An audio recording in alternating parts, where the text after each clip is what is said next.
Bonsoir, bienvenue à tous. La Canopée des Sciences et le Café de la Gare sont heureux de vous accueillir pour ce Café des Sciences avec Caroline. Elle va nous présenter un petit peu le monde social et politique du spatial. C'est une anthropologue spatiale, elle a vraiment tourné toutes ses études dessus. Aujourd'hui, elle vient en tant que spécialiste socioculturelle pour nous présenter un petit peu le futur du spatial européen et surtout quelles sont les différentes possibilités, les différentes visions de ce spatial en Guyane pour la Guyane. Je vous laisse la suite avec elle. Ce Café des Sciences, vous pourrez le retrouver sur la page YouTube de la Canopée d'ici la semaine prochaine, donc n'hésitez pas à le regarder.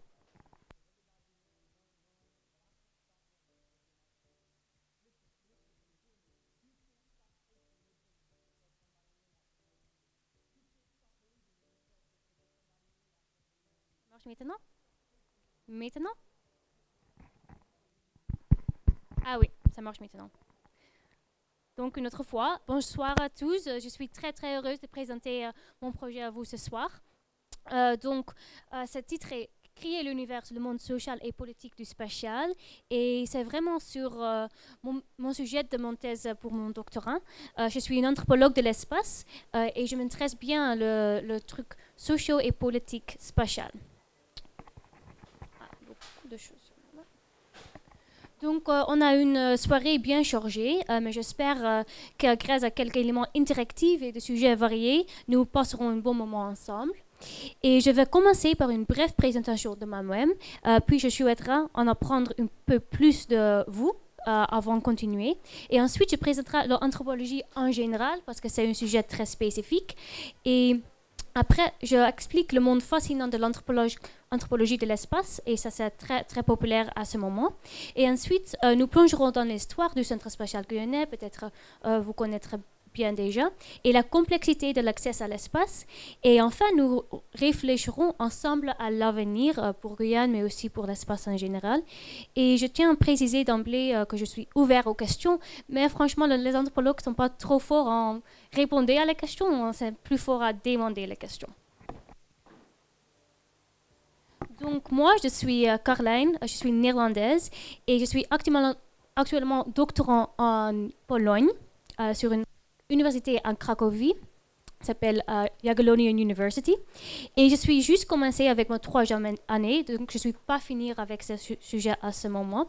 Et j'ai obtenu ma licence et mon bac et master en anthropologie en Écosse. Donc j'ai changé d'endroit souvent et j'aime bien aller ici.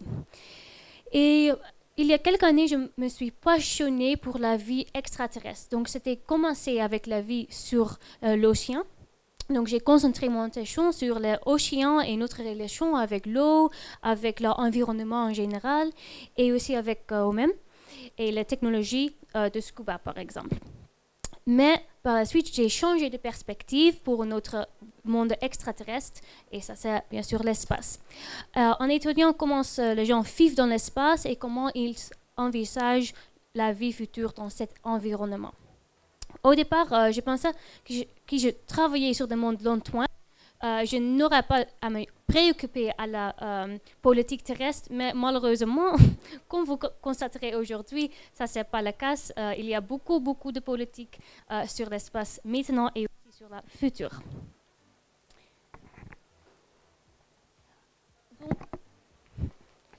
Moi, je suis néerlandaise, viens d'ici, un petit village, et c'est très très plat, donc pour moi c'est très bien d'habiter ici maintenant sur Guyane. J'aime bien la nature et le paysage ici.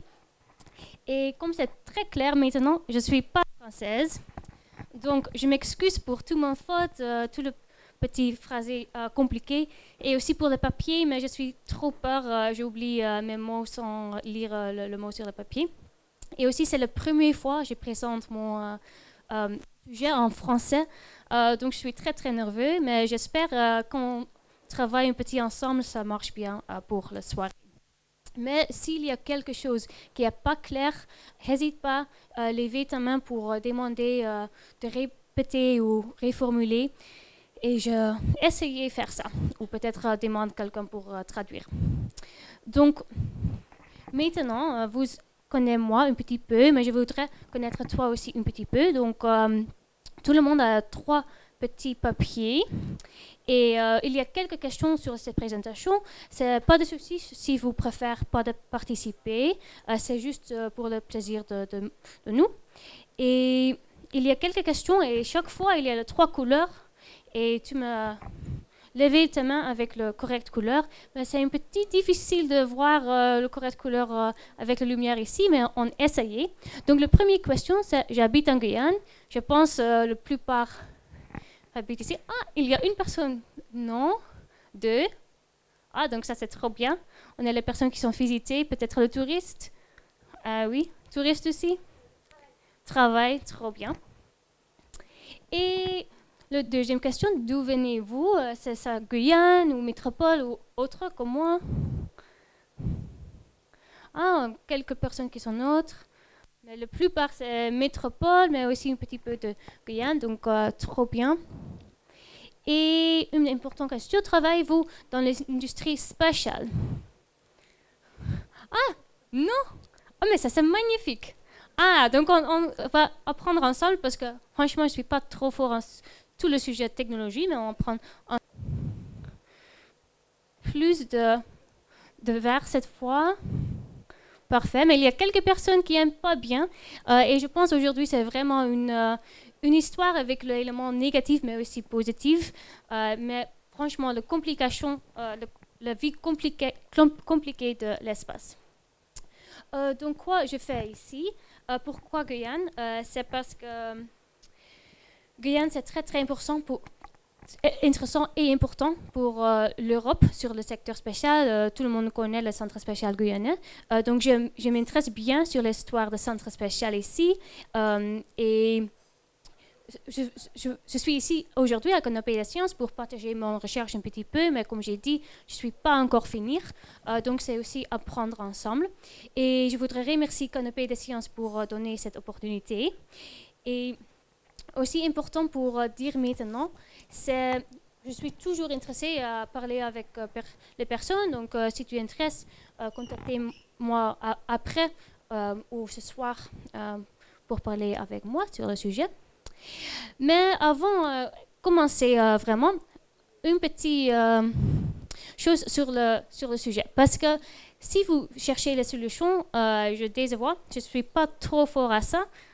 Donc, c'est vraiment une soirée de développer un écrit critiquement. Et la prochaine question, qui connaît l'anthropologie? Parce que ça, c'est le sujet de ce soir. Ah, beaucoup de bleu et beaucoup de vert, mais aussi les personnes qui ont le rouge. Donc ça, c'est bien parce qu'on commence avec une introduction anthropologie générale. Donc, anthropologie, c'est quoi? C'est les personnes qui étudient les relations que les gens entretiennent avec eux-mêmes, entre eux et avec le monde en général.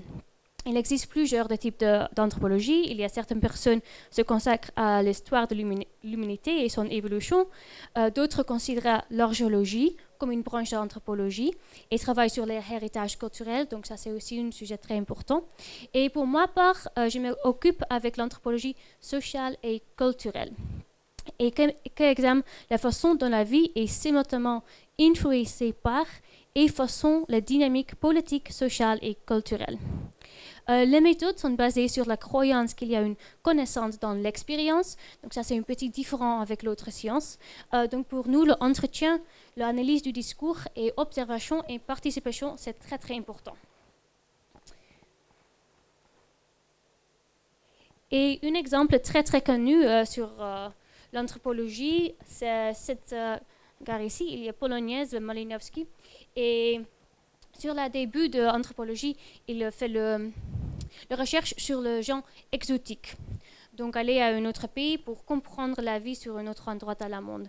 Ça, c'est une histoire un petit compliquée parce que c'est vraiment une relation avec le colonisme, parce que c'est sur les premières années du siècle 1009.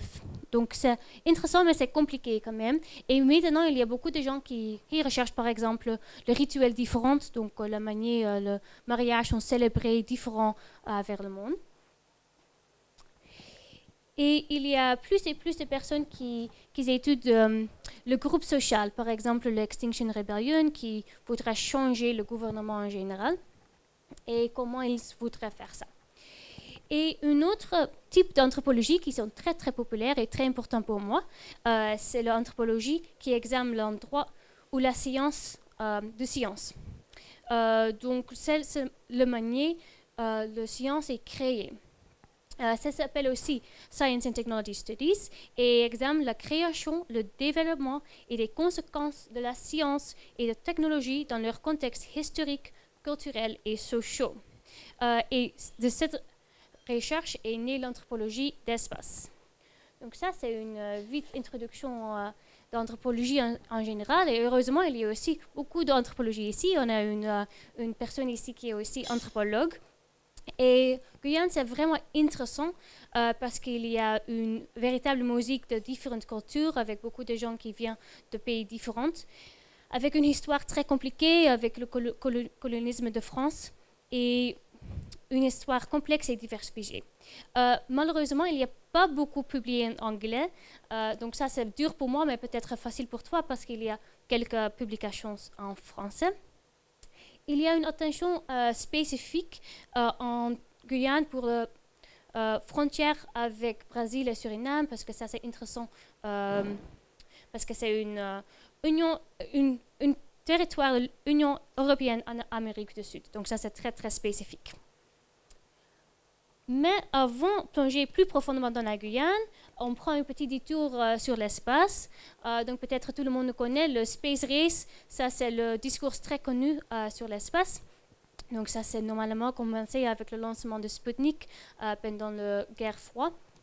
Mais maintenant, il y a plusieurs attentions pour les choses sociales et politiques d'espace. Donc ça, c'est vraiment mon intérêt aussi. Donc par exemple, on a la station spatiale internationale. Et ça, c'est une station spatiale inhabitée depuis plus de 20 ans. Et près de 300 personnes ont visité la station, représentent de 20 pays. À un côté, ça c'est beaucoup, mais la plusieurs parties de ces pays sont l'Europe et les États-Unis et Russie. Un autre exemple d'une vie sociale en espace, c'est pas en espace, c'est sur la monde, c'est les endroits qui s'appellent analogues. Donc il y a les endroits pour l'entraînement pour aller à l'espace. Donc, par exemple, à Hawaï, il y a une station pour entraîner pour aller à la Lune ou Mars. Et cette station spatiale sont très, très intéressantes, mais aussi, ce n'est pas trop accessible pour tout le monde. C'est vraiment pour les personnes qui aiment l'espace qui allent à l'espace. Il existe aussi la recherche, la manière de missions spatiales existent. Par exemple, il y a des personnes qui réfléchissent à ce signifie travailler pour une mission de rover. Ces rovers sont situés en Mars et les personnes qui ont travaillé souvent adopté un mode de vie l'heure de Mars. Donc, ils ajustent leur horloge et leur mode de vie pour imiter une journée martienne qui dure 40 minutes de plus que sur Terre. Donc au début, peut-être ça ne changeait pas beaucoup sur la vie, mais après quelques semaines, ça a vraiment changé ton relation avec les autres personnes qui habitent sur un monde et l'heure de Terre. Il y a aussi de l'anthropologie à la base, c'est l'étude de l'intersection de différentes cultures. Donc pour ça, c'est aussi très très intéressant pour regarder l'interaction sur l'humain et l'extraterrestre. Et il y a souvent la question s'il y a de extraterrestres ou pas, et ça, c'est pas encore clair, mais il y a plein de personnes sur le monde qui pensent qu'il y a la vie extraterrestre, et aussi plein de personnes qui pensent qu'on a déjà la connexion avec lui. Et il n'y a pas seulement la recherche sur les relations avec l'espace, mais aussi avec le patrimoine sur l'espace. Donc, comme je dis, il y a plusieurs personnes qui étaient allées sur la station spatiale. Et là-bas, il y a des cultures qui sont représentées à de manière différente encore. Donc, la religion, c'est très, très intéressant. Et par exemple, il y a aussi un document qui a été rédigé pour décrire comment les pratiques islamiques pourraient être adaptées. Parce qu'habituellement, les musulmans prient 5 fois par jour, mais en fonction du cycle solaire.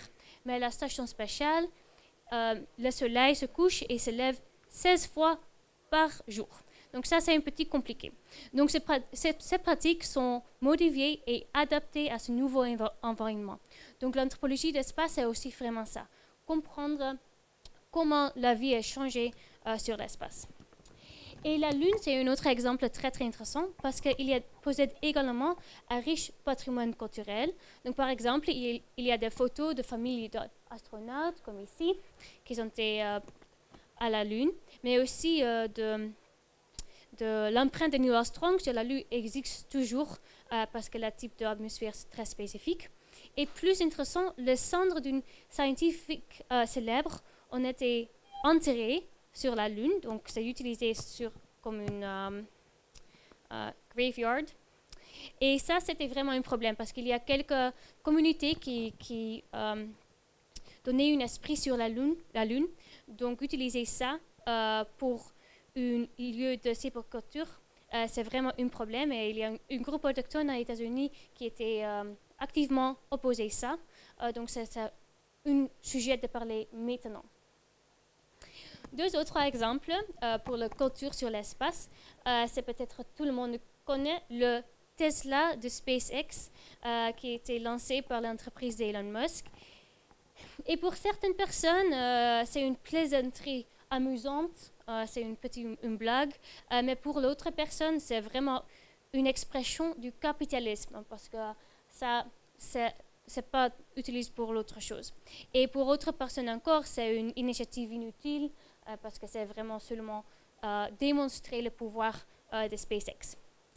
Et qui connaît le disque LOR? Peut-être lève la main si tu connais. Ah, il y a quelques personnes qui ne connaissent pas. Donc ça, c'est parfait. Donc ça, c'est un disque qui a été lancé pendant le 1970, 12, je pense.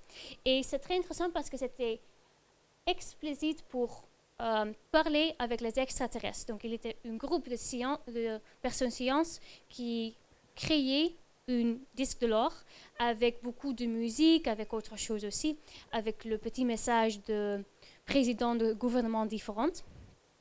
Mais de manière, c'est très, très amusante parce qu'ils ont utilisé un disque vinyle et parce qu'en pensant que ça serait le plus facile à comprendre universellement, mais franchement, 50 années plus tard, sur la Terre, il n'y a pas beaucoup de personnes qui connaissent comment utiliser ça, comment. Donc peut-être ce n'est pas trop universel à la fin. Mais ça, c'est une bonne question et peut-être ça, c'est bien réfléchir plus tard ensemble, mais comment représentez-vous la culture dans l'espace? Et ça, cette réponse est dépendant beaucoup les personnes différentes et la culture différente. Donc, si tu as choisi, quelle musique, son matériel vous voudrez choisir? Par exemple, sur le vinyle d'or, il y a aussi le son de baleine, donc l'animal d'océan, parce que les personnes pensaient peut-être l'extraterrestre ne comprend pas la langue de personne, mais peut-être la langue de baleine. Donc ça, c'est la chose pour réfléchir, et c'est vraiment une représentation de culture sur l'espace, mais une culture très, très spécifique, parce que c'était 12 personnes autour, un groupe de 12 personnes qui a créé ça, et c'est un grand but pour créer un truc pour représenter toute l'humanité. Donc, on partir sur mon projet spécifique. Donc moi, je suis sur un projet qui s'appelle ARIS. C'est Anthropological Research into the Imaginaries and Explorations of Outer Space. C'est un projet sur une université polonaise et c'est situé en Cracovie. Et nous, 4 chercheurs, et nous intéressons sur l'intersection entre l'espace et la culture sur la Terre. Et en particulier, nous recueillons des informations sur les perceptions des gens concernant la vie sur cette planète et au-delà, aujourd'hui et dans le futur. Donc, j'ai plusieurs de collègues. Donc, il y a un qui travaille sur Silicon Valley, en États-Unis, pour comprendre le secteur spatial commercial, parce que ça, c'est un monde très, très spécifique, avec beaucoup d'argent et avec beaucoup de plans très, très intéressants aussi. Un autre collègue travaille sur Kiruna, Suède, pour parler avec les autochtones de Suède pour comprendre comment ils utilisaient la data de satellite pour la chasse de rennes, mais aussi comment le site lancement, c'est un site lancement de test pour tester le lanceur, ça a impacté la vie à là-bas. J'ai un autre collègue qui travaille sur Boca Chica, en Texas, et c'est un petit comme Guyane, c'est aussi une base de lancement, mais c'est une nouvelle base de lancement de SpaceX pour tester le très très grand lanceur. Donc ça a impacté les personnes à grand chose. Il y a beaucoup de personnes qui étaient forcées de changer habitation. Moi, je suis ici, tout le monde connaît le Centre spatial guyanais. Et mon dernier colloque, il va à deux endroits différents. Donc Tokyo, pour comprendre la vie spatiale en Tokyo, et à Mauritius pour comprendre la manière, un petit territoire intéressé sur l'espace et créer le lien avec l'espace. Mais moi, je m'intéresse particulièrement à cette question. Par qui, pour qui et pourquoi? Donc ça, c'est différent parce que normalement, sur l'espace, le plus important question, c'est comment et préférément très vite. Et moi, je préfère demander l'autre question. Et mon intérêt, c'était commencé lorsque je me suis intéressée sur l'industrie spatiale depuis quelques années. Et partout, on pouvait lire, on entendre dire que l'espace, c'est pour bénéficier de toute l'humanité. Donc, je suis très désolée, tout ça en anglais, mais vraiment, tout dit, c'est pour tout, c'est pour le bénéficier tout le monde, c'est pour toute l'humanité. J'adore le Space Agency parce qu'il dit c'est bénéficier l'Europe, mais aussi le monde. Et l'autre, à chaque fois, c'est dit tout le monde, toutes les personnes. Mais c'est qui exactement? Qui c'est tout le monde et qui définit ça? Parce que le secteur de spatial, c'est seulement petit comparé avec le monde. Donc, pour la question par qui, ça c'est un bon commencement. Donc, ici, c'est une petite image de satellite, et encore, je suis désolée, c'est en anglais. Mais comme tu vois, le plusieurs parts de satellites maintenant, c'est tout une personne, et c'est Elon Musk. Et tout le monde connaît Elon Musk, et il n'est pas trop... il est une personne intéressante, on dit ça. Donc, c'est très intéressant. Il est la personne qui était tous les satellites, ou la majorité des satellites maintenant. Bien sûr, il y a les autres aussi, mais il y a une nouvelle direction sur l'espace, et ça s'appelle le Mega Constellation. Et ça, c'est vraiment le grand numéro de satellites. Donc, il y a Elon Musk, mais une nouvelle personne qui voudrait faire une grande Mega Constellation, c'est Jeff Bezos. Donc, oui, c'est vrai, tout le monde dit c'est pour tout, mais franchement, c'est pour les personnes très spécifiques, avec beaucoup d'argent. Mais aussi, il y a les autres. Ah oui. Combien de satellites y a-t-il? Combien? D'accord. On arrive à ça à la prochaine page. Parce que, donc ici, ça dit 3000, mais ça, c'est vraiment un truc très nouveau. Parce que, comme on voit ici, à le début, il n'y a pas beaucoup de satellites parce qu'on n'avait pas besoin beaucoup. Mais maintenant, ça a changé complètement. Donc, et comme tu vois, le United States, mais vraiment Elon Musk, c'est la majorité de nouveaux satellites. Et ça, c'est franchement le Mega Constellation. Donc, ce n'est pas seulement Elon Musk et Jeff Bezos, mais il y a aussi Chine qui voudrait créer une, l'Inde voudrait créer une, l'Europe voudrait créer une, et tout le monde dit c'est pour tout le monde, mais après, on a 10 fois pour tout le monde, donc c'est trop. Donc, c'est franchement pas seulement pour ça, c'est aussi la compétition. Et une autre raison pour le changement, c'est parce que c'est plus rentable pour lancer, c'est moins cher comparé avec le début. Et franchement, ça c'est très intéressant parce qu'il y a le nouveau problème avec le débris sur l'espace, parce qu'il y a trop beaucoup de satellites et peut-être il n'y a pas de place pour plus. Et ça a posé les questions de droit de l'espace. Une autre place qui est très très populaire maintenant, c'est la Lune. Donc, il y a 2 grands projets pour aller à la Lune. Donc, bien sûr, peut-être tout le monde connaît le Mission Apollo, mais ça, c'était déjà quelques années. Donc, maintenant, il y a 2 projets. Il y a Artemis, qui était organisé par NASA, l'Amérique, États-Unis, et l'autre, c'est le International Research Station, et ça, c'est organisé par la Chine avec Russie, mais aussi Venezuela, Afrique du Sud et Pakistan. Donc, c'est vraiment changer l'environnement spatial parce qu'il y a 2 grands projets avec les personnes avec idées différentes sur la future de la Lune et aussi le futur de la Terre. Donc, il y a la tension maintenant qui va écrire la droite pour la Lune parce que c'est à qui la Lune? Ce n'est pas clair maintenant, il n'y a pas une droite très très spécifique, il y a une treaty, donc il y a un document pour dire ça, mais ce n'est pas signé par Chine, Russie ou États-Unis, donc ce document c'est un petit inutile pour ce moment. Donc le retour à la Lune posait les questions différentes sur qui a l'espace. Et ce n'est pas seulement la Lune, parce qu'après, NASA et l'autre ne sont pas encore heureuses. Donc, il y a aussi l'idée pour le futur longtemps et la mission encore plus longtemps. Donc, le mission Artemis par NASA, c'est vraiment le début étape pour aller à Mars. Quoi c'est la vie à Mars? Ce n'est pas clair complètement. Donc, ça, c'est une chose très importante pour réfléchir maintenant comment on va vivre sur une autre planète et si c'est une chose qu'on voudrait ou pas. Et il y a plusieurs entreprises et chercheurs qui réfléchissent à quoi ressemblera la vie sur une autre planète. Donc Elon Musk voudrait construire une colonie sur Mars.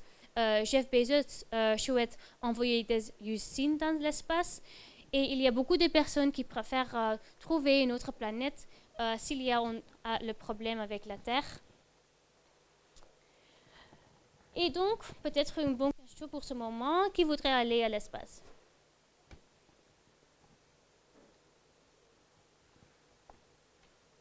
Quelques personnes disent rouge, mais on a beaucoup de bleu. Et c'est bon, c'est un petit de tout. C'est pas une réponse très claire. Et ça, c'est aussi un petit but de cette soirée, parce qu'il n'y a pas seulement un avis pour le rôle de l'espace sur le futur de l'humanité. Moi, je pense non. C'est bien, mais c'est aussi compliqué. Il n'y a pas beaucoup d'espace pour toi. Mais tous ces projets, tous les satellites, tous les projets pour aller à la Lune et pour aller à Mars, ne sont pas possibles sans accès. Donc ça, c'est vraiment mon recherche. C'est comprendre comment on allait à l'espace et qui est impacté par ça sur la Terre maintenant. Donc pas pour le lointain, mais vraiment maintenant. Donc il y a beaucoup de sites de lancement, mais franchement, beaucoup de petits endroits ici sont seulement les sites de tester. Donc il y a seulement quelques qui sont utilisés pour le lancement lourd. Et pour ça, Guyane, c'est très très important pour aller à l'espace pour l'Europe, parce que c'est le seul place de lancement à ce moment en Europe. Ou pas en Europe, mais l'Union européenne. Donc, une raison, il y a beaucoup sur une région particulière, parce que proche de l'équateur, c'est bien pour le lanceur. C'est moins cher comparé avec d'autres endroits. Mais important pour le site de lancement, et ça ne s'est pas nécessairement représenté ici, mais c'est seulement possible d'aller à l'espace si tu as les ressources technologiques nécessaires pour accéder à l'espace. Et cependant, dans le cas de la France, son site principal de lancement n'a jamais été situé en métropole. Et savez-vous où était le site de lancement français avant Kourou? J'ai vu le bleu. Ah, parfait. Il y a quelques personnes qui ont le vert. Mais le bleu, c'est Algérie. Et oui, c'est vrai, c'est Algérie. Donc, sur le début de l'espace pour la France, c'était dans le désert Ameguer en Algérie. Donc, il y a beaucoup de personnes qui ont déjà connu la réponse. Donc, ça, c'est bien. Et c'était parce qu'à cette époque, Algérie était encore partie de l'Empire français. Mais à début des années 60, pendant la guerre d'indépendance, Algérie n'était pas trop chaud pour lancer de fusées de la France. Donc, dans le cadre des accords Évian pour l'indépendance de l'Algérie, il était convenu que la France retirait ses capacités de lancement sur cette région. Parce que, oui, c'était une histoire aussi compliquée et c'était très important pour le militaire de la France. Donc, après ça, la France était un grand problème. Parce que, à l'époque, il y a eu une grande guerre pour l'espace contre l'Union soviétique et les États-Unis, mais en même temps, la France voudrait aussi être important. Par conséquent, alors qu'il y a invasion, excusez-moi, donc la France était bientôt même pressée pour trouver une autre place pour le lancement. Et à ce moment, c'est le moment de l'entrée de Guyane. Donc, le CNES, donc l'Agence spatiale française, créait une petite liste, ça c'est la liste ici, avec l'endroit possible pour créer un site de lancement. Et beaucoup, comme j'ai dit, beaucoup d'options étaient proche de l'équateur, mais aussi, comme tu dis, il y a beaucoup de pays qui étaient une histoire avec la France ou étaient l'ami avec la France. Et il y a beaucoup de critères différents. Donc, il y a le critère de latitude, donc de proximité de l'équateur, aussi des dimensions de sécurité pour lancer à directions différentes. Par exemple, lancer sur une grande ville, ce n'est pas possible. Il y a un aérodrome ou pas, un port ou pas. Aussi, le climat, c'est très important parce que s'il y a beaucoup de problèmes avec les météos, ce n'est pas possible de lancer. Mais aussi, intéressant, c'est la stabilité. Donc, la stabilité de politique, endroits différents, la mode de vie, donc si ça c'est bien pour les personnes qui y allaient pour travailler là-bas, et aussi main d'œuvre. Donc ça c'est intéressant, et comme tu vois ici, c'est le Guyane qui était le premier. Donc peut-être ils pensent qu'il n'y a pas main d'œuvre disponible quand ils choisissent ça, mais il y a d'autres choses qui ont été plus favorables en Guyane. Par exemple, la stabilité, c'était trop bien, et aussi ici, le réseau technologie, c'était trop haute. Mais bien sûr, ça c'est aussi un problème. Ils pensent qu'il n'y a pas eu main-d'œuvre ici en Guyane, parce que c'est vraiment... c'est pas parce qu'il n'y a pas personne, c'est seulement parce que c'est pas personne qui était qualifiée sur le niveau nécessaire pour travailler là-bas. Mais juste avant Guyane était choisie, la Guyane sortait une autre entreprise métropolitaine, et ça c'est le bagne. Donc au moins de 20 années, ça s'était changé à ça. Et ça c'est franchement une trajectoire très spécifique et un petit bizarre, parce que à la début c'était une place pour seulement les prisonnières, mais maintenant c'est une utopie technologie. Mais ça c'est seulement sur le papier. Mais il y a certaines mêmes raisons qui ont été avancées pour justifier la colonie pénitentiaire, et aussi c'est la même raison pour faire de la Guyane un site de lancement. Par exemple, le statut de département français, c'est très très bien parce que c'est plus facile prendre les décisions rapidement et facilement, sans l'interférence d'un gouvernement étranger. Et de plus, la distance avec le métropole, c'était aussi bien, et son itinéraire, c'était relativement facile d'aller sur l'océan. Donc, il y a quelques raisons qui étaient la même contre le deux. Et il y a un bon livre, ça s'appelle Space in the Tropics.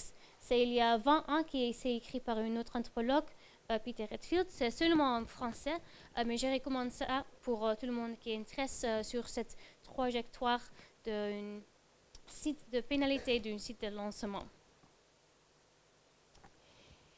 Et lors de la construction du site de lancement, des infrastructures de soutien ont également dû être mises en place.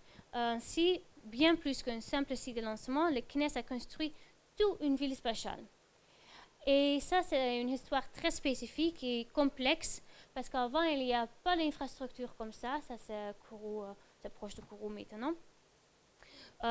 Donc, CNES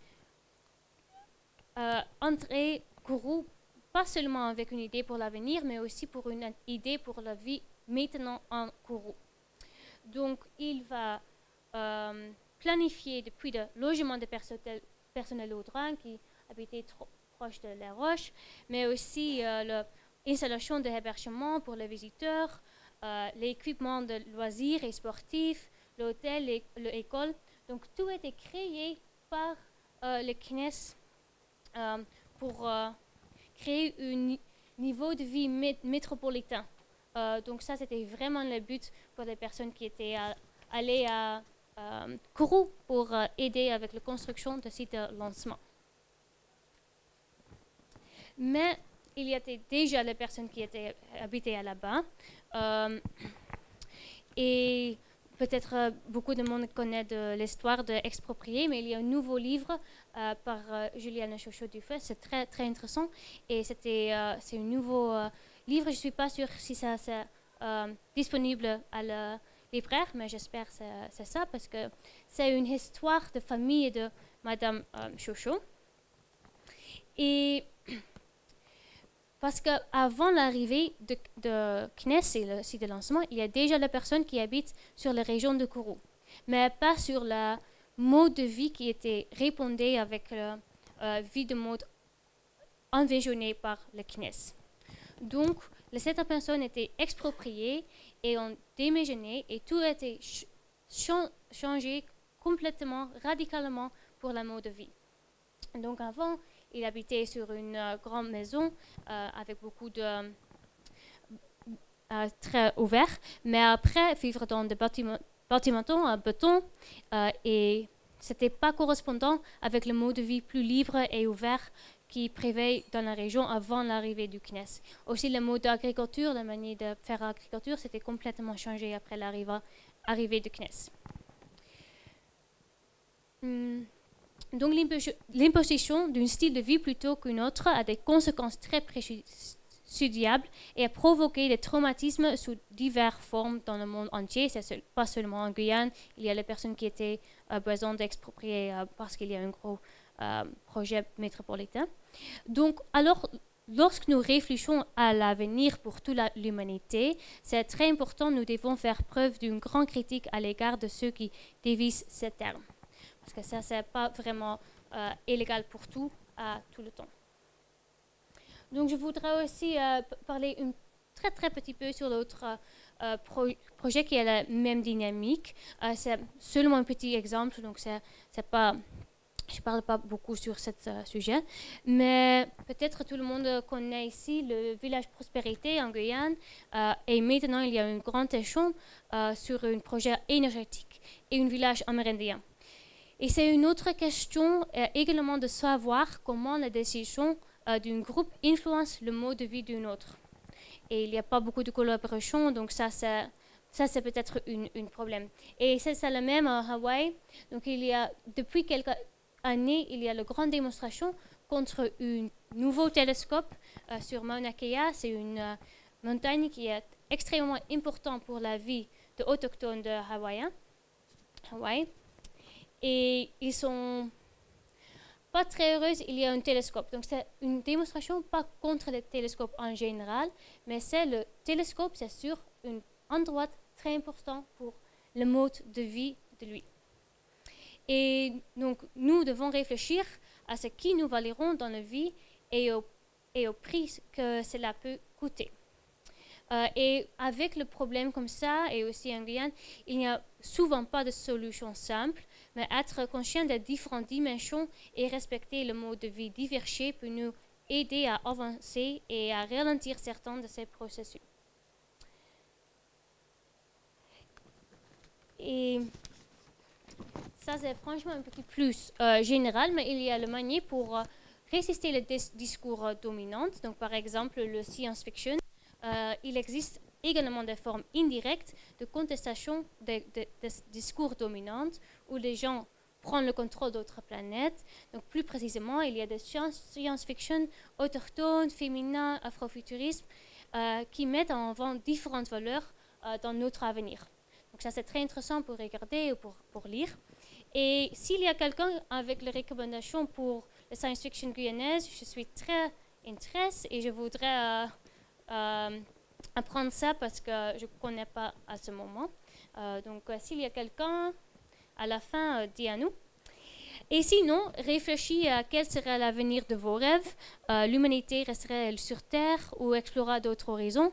À quoi ressemblera la relation avec le monde qui nous entoure?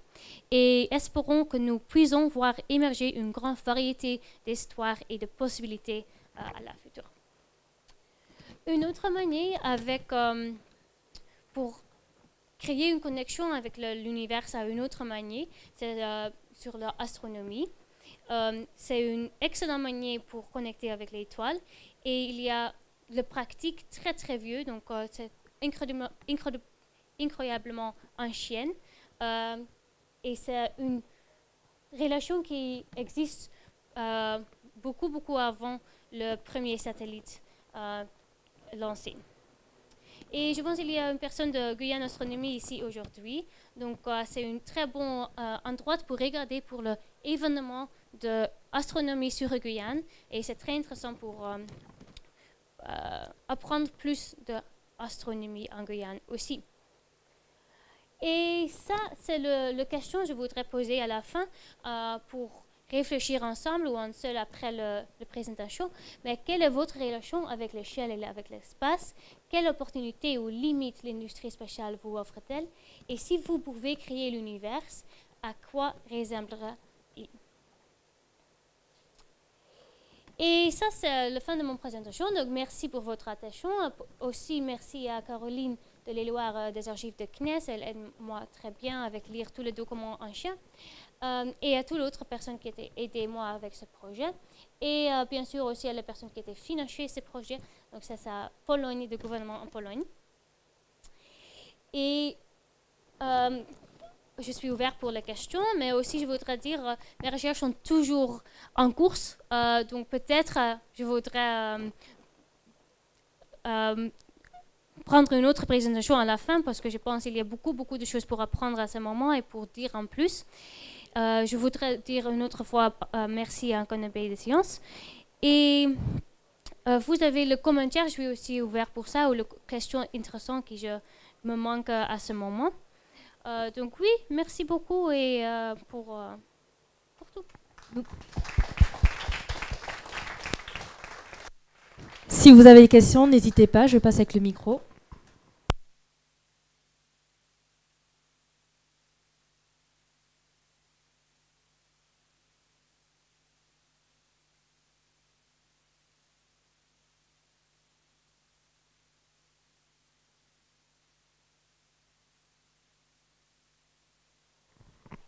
Bonsoir, merci pour la présentation. En fait, c'est pas tant une question ou une question ouverte. En fait, définition de l'espace, c'est peut-être qu'elle est ouverte à tout le monde. La ligne de Kármán la fixe à 100 km. Les satellites sont en orbite basse, la Lune 36 000 km. Mars déjà beaucoup plus loin, à 16 minutes-lumière. Des galaxies au fin fond de l'univers que le James Webb commence à nous montrer. Voilà, derrière le mot espace, quelles sont les frontières qu'on va coller? Et je pense que les définitions vont définir des espaces différents en fait.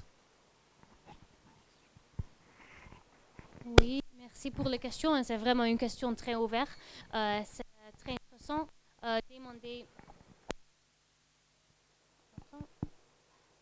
où exactement c'est le début de l'espace. Et ça, ce n'est pas une question avec une réponse très claire maintenant. C'est discuté par beaucoup de les personnes de loi et de droite. Et ça, c'est très intéressant parce que ça, c'est important pour répondre sur la question la propriété de l'espace. Donc oui, comme tu dis, maintenant il y a la ligne de Kármán qui était utilisée beaucoup en général. Donc ça c'est 5 km l'eau de la Terre, mais c'est pas vraiment une frontière très claire. Il y a plein de personnes sur tout le monde qui disent qu'il n'y a pas une différence sur l'espace et sur la Terre. C'est la même cosmos, donc il n'y a pas une différence très facile. Et aussi avec le changement retour à la Lune, il y a la question si l'espace proche de la Terre, c'est la même comme l'espace très, très loin, donc l'autre galaxie est comme ça. Mais peut-être il y a l'autre personne qui a l'idée quoi c'est l'espace, parce que sur l'anthropologie, il n'y a pas une réponse très claire parce que tout le monde pensait une autre chose. Donc c'est ça, mais c'est un débat très très important maintenant parce que c'est vraiment vital pour comprendre le droit de propriété en espace.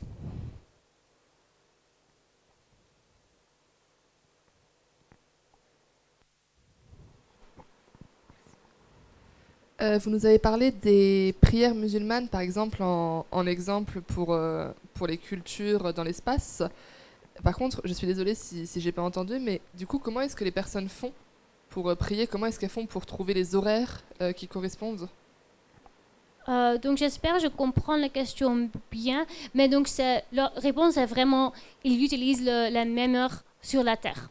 Donc il y a un document et c'est créé pour le premier astronaute musulman de Malaisie, et peut-être il y a l'autre arrangement pour le pays différent, mais normalement ils utilisent le même temps comme la Terre. Donc, c'est comme le monde. Et c'est la même avec la direction de prix, parce que trouver Mecca, c'est très, très difficile sur l'espace. Donc, il y a les petites règles, mais normalement, sur la station spatiale, ils utilisent la même heure de la Terre. Donc, ça, c'est la solution pour le moment, mais c'est vraiment différent parce que ce n'est pas sur la même...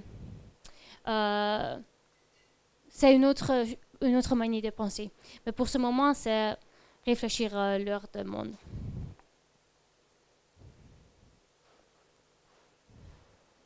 Dans le cadre de vos études, est-ce que vous avez pu interroger la population sur l'avenir du spatial en Guyane, ce qu'ils en pensaient? Donc, je pense que la question sur l'avenir de Guyane, c'est intéressant. J'ai parlé avec quelques personnes, mais je n'ai pas encore une réponse très, très claire. Et je pense à réfléchir beaucoup l'environnement autour de l'espace en Guyane. Il y a des personnes qui sont très, très fières sur le CEG et sont très, très contentes avec... le site de lancement, il y a les autres qui opposaient ça. Et moi, le truc que je trouve difficile après arriver ici, il y a aussi beaucoup de personnes qui ne sont pas nécessairement trop intéressées sur l'avenir de CEG. C'est une autre chose, c'est une grande distance entre les personnes et le site de lancement.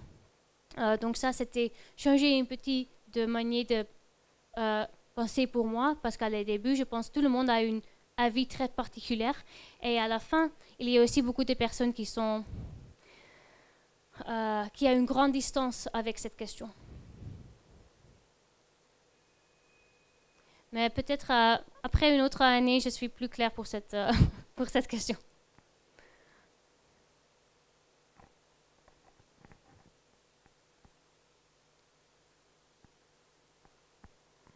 S'il n'y a pas d'autres questions, en tout cas si elle...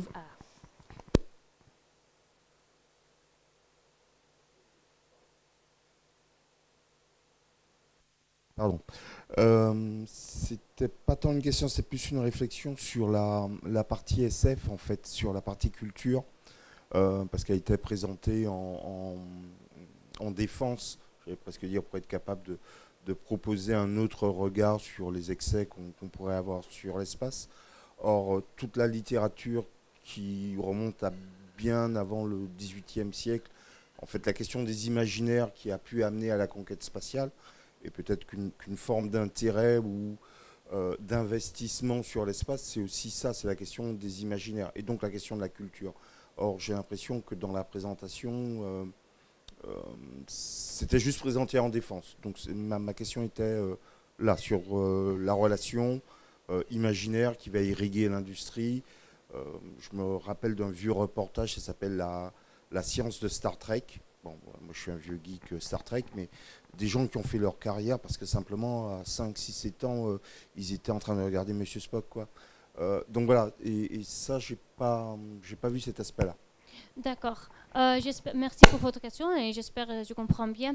Mais oui, la relation entre l'imaginaire et l'espace, c'est vraiment important à deux côtés. Donc, ça marche une fois et aussi l'autre manière. Donc, il y a beaucoup de... Pour ça, j'inclus le petit truc sur la science-fiction. Donc, oui, il y a beaucoup de science-fiction qui était influencée l'espace maintenant et aussi l'espace peut-être il y a 30 années, mais aussi pour le futur, c'est très, très important. Donc, pour cette raison, écrire beaucoup de types de science-fiction, c'est très important parce que ça, c'est le manière pour ouvrir l'imagination, pour créer le mode de vie différent sur l'espace et l'impression différente sur l'espace. Mais c'est vrai, Star Trek et Star Wars et par exemple Asimov ou l'autre écriteur très connu en science-fiction sont très importants pour influencer la manière de la vie en espace et la future de l'espace. Aussi Carl Sagan qui était très très important pour le disque LOR et aussi un grand proponent de science-fiction. Donc c'est vrai, l'imagination c'est très très important et pour cette raison j'espère aussi que tout le monde était réfléchir ensemble et ouvert l'imagination ensemble pour créer de possibilités différentes et diverses. J'espère que c'était une petite réponse de question. Oui, bonsoir. Est-ce que vous pouvez en dire plus sur les expropriations, qui ça a impacté précisément et puis à quel moment et comment ça s'est après décliné sur le temps? Oui, et donc... puis j'avais autre chose, une remarque par rapport au dernier lancement d'Ariane 5 où il y a une intervention du président de la CSG à ce moment-là et où il a, moi de ce que j'ai compris, il a clairement dit que l'Europe avait beaucoup de pain sur la planche pour rattraper le retard par rapport au fait qu'il y a plein de pays qui sont en train de développer des lanceurs rentables par rapport à celui de la Guyane. Il n'a pas remis en question l'avenir du CSG, mais il a quand même questionné par rapport à ça, j'ai trouvé. D'accord, merci pour les deux questions, c'est très intéressant. Donc l'histoire d'exproprier commençait vraiment directement après l'arrivée de CSG. Donc cette décision était sur le 1964. Et après, tout le plan pour l'infrastructure urbaine était créé. Et sur ce plan, il y a aussi l'endroit spécifique pour les personnes qui étaient déjà habitées sur Kourou avant. Donc le CNES créait le bâtiment spécifique pour l'exproprier. Donc quand l'infrastructure s'était créée, c'était aussi directement le moment pour l'expropriation. Donc, c'était passé très vite et les personnes qui étaient expropriées étaient aussi données nouveaux terres, mais pas sur le même endroit, donc à l'autre côté de le fleuve de Kourou. Donc, ça, c'était vraiment sur le même moment. L'expropriation et l'arrivée de CNES, c'était sur le même moment. Et pour la deuxième question, sur l'avenir de CSG avec l'arrivée d'Ariane 6 et plusieurs de compétitions sur le monde avec le lanceurs différents ici en Guyane, mais aussi à l'autre endroit, ça c'est très très intéressant et le secteur spatial européen, c'est très spécifique parce que c'est beaucoup de bureaucratie comparé avec, par exemple, les États-Unis, avec le SpaceX qui développait le nouveau lanceur très vite. Donc, normalement, l'Europe, c'est un petit plus lente comparé avec la compétition. Je sais il y a le nouveau idée pour créer une autre manière de travailler sur l'Europe. Donc, maintenant, il y a une chose sur l'agence spatiale européenne qui s'appelle GeoReturn. Et ça dit tout l'argent qui était donné par un pays, c'était besoin de retourner à ce pays particulier. Donc ça, c'est très important pour la collaboration entre les pays différents en Europe, mais c'est aussi une raison pourquoi beaucoup de choses étaient très, très lentes, parce que ce n'est pas nécessairement le pays avec le meilleur ou la technologie plus développée, c'est vraiment le pays qui était déjà voisin le retour de l'argent. Il y a par exemple une autre site de lancement très proche d'ici, en Brésil, donc peut-être ça c'est une grande compétition pour CSG. Et ça dépend aussi beaucoup de collaborations différentes qui étaient créées par l'Agence spatiale européenne. Donc il y a maintenant une division parce qu'il y a les États-Unis qui étaient vraiment indépendants, il y a la Chine qui voudrait créer le lien avec, par exemple, Chine, avec Russie. Et l'Europe, c'est maintenant sur une petite crise. Ce n'était pas complètement clair la future de l'Europe. Il y a beaucoup de petits lanceurs et le site de lancement qui a été créé sur l'Europe, mais c'est seulement pour les petits lanceurs, donc pas pour le grand lanceur comme Ariane. Donc c'est pas directement la compétition pour Ariane ici.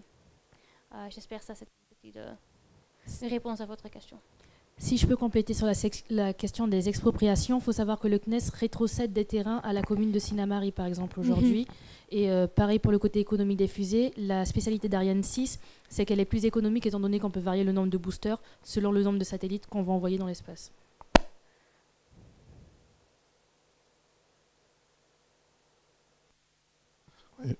Pardon. Bonsoir. Je vais peut-être poser une question qui s'élargit. Pour créer notre monde, on est souvent, et c'est l'exemple que vous avez cité, celui des expropriations, celui d'une bataille d'une société pour un télescope. On connaît d'autres sujets en Guyane, des luttes amérindiennes par rapport à des luttes, par rapport à un projet industriel.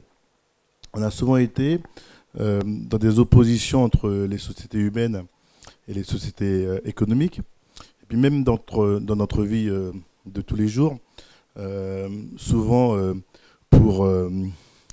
dans les relations intimes, on parle de conquête.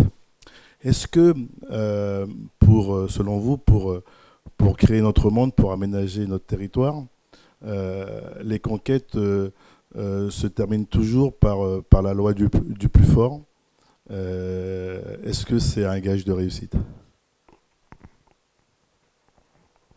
Merci pour votre question. Et si je comprends bien, c'est la question si c'est possible d'aller à l'espace sans conquête?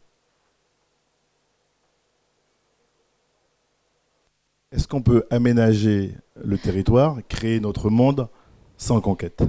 Ah oui, ça c'est une question très difficile. Moi, je ne suis pas trop positive pour ce moment parce que vraiment sur le discours, c'est beaucoup de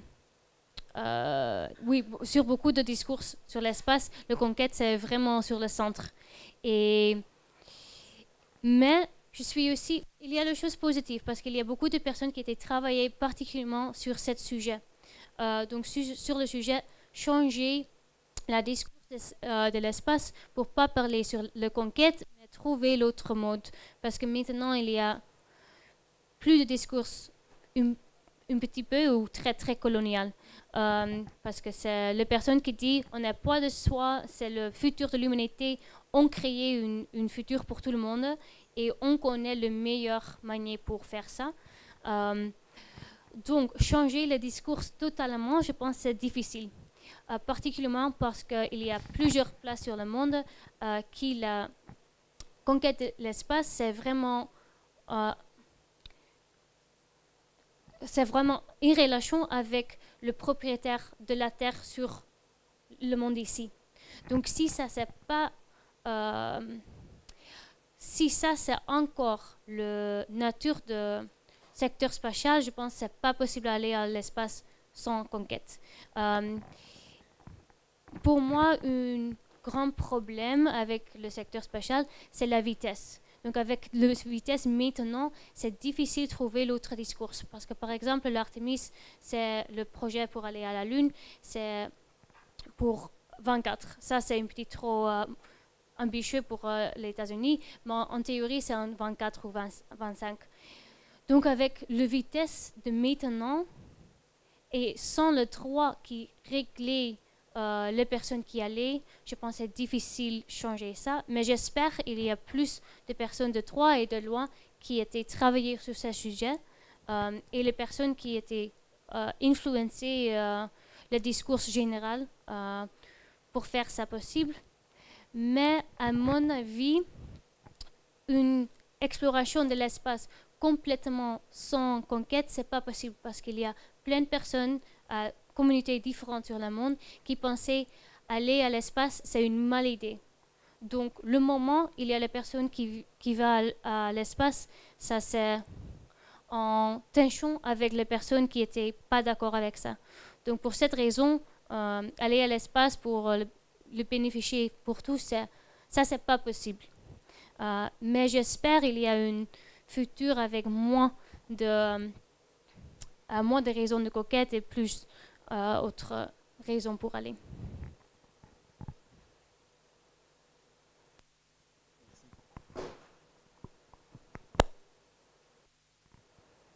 Oui, merci. J'ai une demande là, peut-être de néophyte, mais l'exploration de l'espace, est-ce qu'elle peut toujours être réalisée par l'être humain par rapport à sa morphologie, par rapport à ses capacités, ou est-ce qu'elle sera dans le futur faite par des robots ou des moyens qui permettront d'explorer, mais de manière peut-être de plus longue durée aussi? Oui, ça merci pour la question. C'est aussi une importante réflexion. Quoi, c'est la différence entre aller avec un robot ou aller avec les humains. À mon avis, pour ce moment, il y a peut-être pas il y a une différence parce qu'il y a une modalité différente, mais si les raisons d'aller sont la même et le discours c'est la même, peut-être il n'y a pas une grande différence, mais je pense pour le moment c'est peut-être mieux, c'est pas le mot correct parce que c'est dépendant beaucoup par qui, à mon avis. Par qui c'est le question, par qui et pour qui c'est la question plus importante, et ça c'est pour le robot quand même comme les humains. Donc j'espère que ça c'est...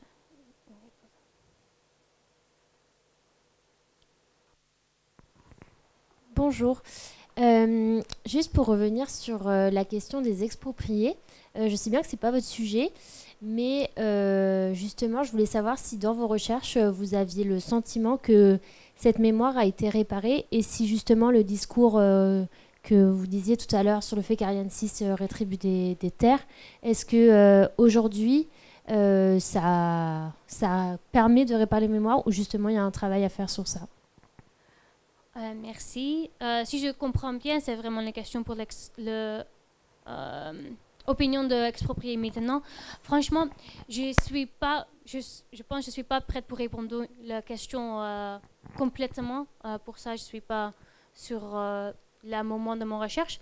Mais à mon avis, c'est dépendant beaucoup de personnes différentes. Par exemple, quand je parle avec Madame Chouchou, elle dit c'est compliqué de parler franchement et ouvert sur le sujet parce que c'est pas trop connu en Guyane et aussi pas sur la communauté. Donc ça c'est difficile et pour cette raison c'est peut-être aussi difficile d'être un avis très clair parce que si c'est l'histoire c'est pas complètement ouvert et connu, c'est difficile d'être une avis très clair. Pour l'Ariane 6, je ne suis pas sûre pour ça. Je n'étais pas parlé avec quelqu'un à ce moment pour ce sujet, donc peut-être ça c'est une bonne idée pour le prochain mois. Donc merci. C'était une réflexion une réflexion que je voudrais partager avec vous, c'est parliez de conquête, d'expropriation et donc finalement de spoliation. Et pour revenir aussi sur des questions, on va dire, d'un système économique qui s'applique, une privatisation d'un espace qui était ouvert sans définition quelconque.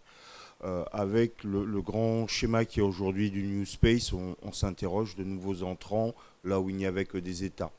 Et finalement, je vais presque dire que ce continent a connu ça, 1492, on ne sait même pas qu'il est au bout là, on le découvre, et on a toute une mécanique qui nous explique comment. Il y a des îles qui ont été privées, propriété privée, la colonie des Indes de l'autre côté. Donc les mécaniques sont connues, on sait. Je vais revenir sur l'espace en tant que tel. Et on l'a montré, Elon Musk avec sa Tesla et ses satellites. Pas dire qu'on peut presque plus faire d'observation, mais je vous mets au défi de sortir, regardez le ciel. Votre œil sera exercé ou pas, et toutes les 5-10 minutes, vous en verrez un passer. Ce n'est que le début. Il commence à y avoir des pistes, des choses qui nous inquiètent un peu plus. En tous les cas, pas moi, je suis pas radio, je pratique pas la radio astronomie, mais certains satellites viennent brouiller des fréquences qui étaient réservées à la science, qui nous permettaient effectivement de faire un certain nombre de mesures. Ça a été dit, on a demandé aux constructeurs de régler leurs satellites. Je vous laisse imaginer le degré de réponse qu'il y a eu en face. Donc c'est bien une question finalement d'un bien commun, ou en tous les cas de quelque chose qui n'avait pas de définition, ou un traité qu'on a pu... Pardon, ce qui me ramène quand même à une chose, c'est qu'au milieu de la guerre froide, chaque fois on y revient, mais le traité de l'Antarctique a été signé par tout le monde. Donc même au beau milieu de la guerre froide, les gars étaient prêts à appuyer sur le bouton, le traité de l'Antarctique a quand même été signé. Là, la question de l'espace qui est posée, c'est bien une question d'un nouvel espace économique, et d'acteurs qui sont rentrés là-dedans. Et on sait bien que les réserves de croissance, elles sont plus tellement sur Terre. Voilà. Donc c'était pour, pas reboucler, mais ces questions d'espace, de conquête, parce que je pense que la question est bien de cette nature-là. Et finalement, du coup, de la conquête, bon, voilà. Déjà pour la science, ils vous disent, bon, ouais, mon satellite empêche ton radiotélescope, bon, bah, tu ne feras pas de radiotélescope. Voilà. Oui, merci pour cette réflexion. Je pense que ça, c'est très, très important, donc merci pour ça. La relation avec le ciel qu'on a sur la Terre, c'est très, très important. Et ça, c'est maintenant, pour quelques personnes et pour quelques chercheurs, je trouve le mot pour disturbed, donc changer ou pas possible avec le nouveau type de satellite. Et moi, je suis très énervé parce que maintenant il y a beaucoup, mais si Jeff Bezos fait la même, si l'Inde fait la même, et Chine fait la même, et l'Europe fait la même, tout l'orbite proche de la Terre c'est occupé avec les satellites et il n'y a peut-être pas de possibilité pour observer la ciel avec le télescope ou avec le jeu. Donc il y a quelques projets pour parler sur ce projet. Donc ça c'est vraiment un sujet de... ça s'appelle en anglais Dark Skies. Donc, il y a plusieurs communautés qui ont travaillé sur vraiment opposer le nouveau type de satellite et aussi pour créer les endroits avec aussi, par exemple, pas beaucoup de pollution de lumière sur la Terre parce que franchement, avec tout le grand ville, c'est difficile d'observer Ici en Guyane, c'est bien, mais à l'autre endroit, c'est de temps en temps très difficile parce qu'il y a beaucoup de pollution lumière de la grande ville. Donc, il y a plusieurs initiatives pour demander pour une Dark Sky. Il y a un report par UNESCO, donc le groupe de Nations Unies. Donc, ça, c'est un sujet très important. Le problème avec ça, avec beaucoup d'autres choses de l'espace, c'est la droite, c'est trop lente. Donc oui, il y a l'opposition, mais il n'y a pas encore le règlement pour changer la manière de créer le satellite, comme tu dis. Donc ça, c'est dommage quand on perd de la ciel comme ça. Et ça, c'est vraiment la relation et la définition de l'espace parce que quand tu penses sur l'espace aussi, le ciel qu'on a vu sur la Terre, c'est une autre définition de l'espace. Ce n'est pas commencer à 100 mètres, 100 km, c'est commencer ici, avec notre jeu, avec notre télescope. Donc oui, ça c'est une question très très importante et j'espère qu'il y a le nouveau règle et le nouveau droit qui arrive pour régler ça. Mais c'est pas passé très vite. Est-ce que dans l'absolu, n'importe qui peut envoyer quelque chose dans l'espace ou est-ce qu'il y a déjà une communauté qui est là pour surveiller et empêcher en fait tout le monde d'être indépendant dans l'espace? Excusez-moi, peut-être... Est-ce que moi demain j'ai les moyens techniques et économiques pour envoyer une fusée? Est-ce que je pourrais l'envoyer ou est-ce qu'il y a une communauté internationale ou en tout cas une communauté déjà regroupée qui va me dire non, il y a certaines règles à respecter, etc.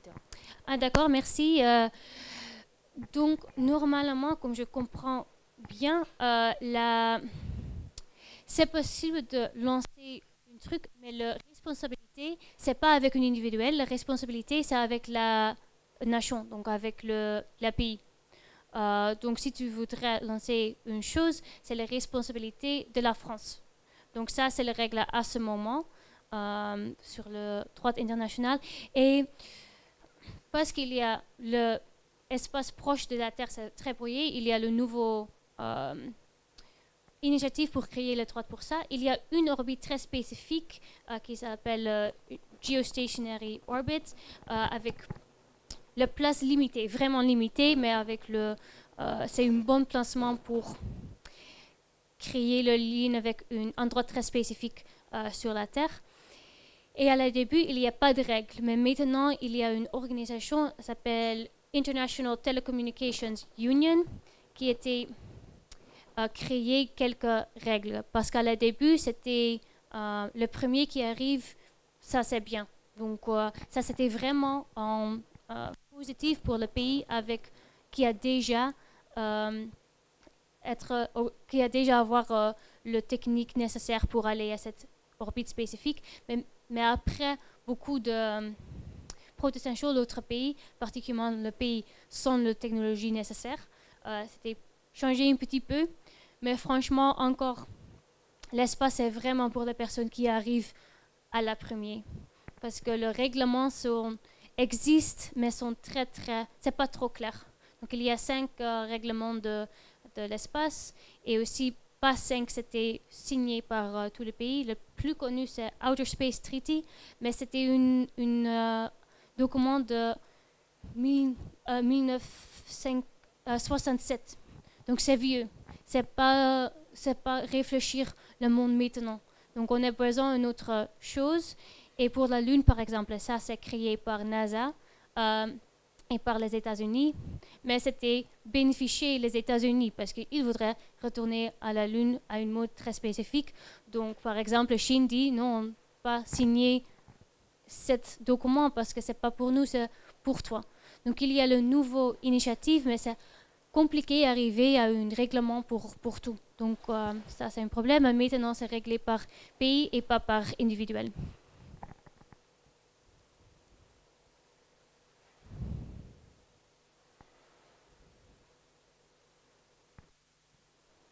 Merci pour toutes vos questions. Vous êtes invités, du coup, si vous avez d'autres questions qui vous viennent ultérieurement, à les déposer sur notre page Facebook et Caroline pourra y répondre. Encore merci pour cette présentation. Notre prochain Café des Sciences aura lieu le 23 novembre. Ce sera l'occasion de la Fête de la Science sur le thème les projets sport et sciences en Guyane. N'hésitez pas à le suivre.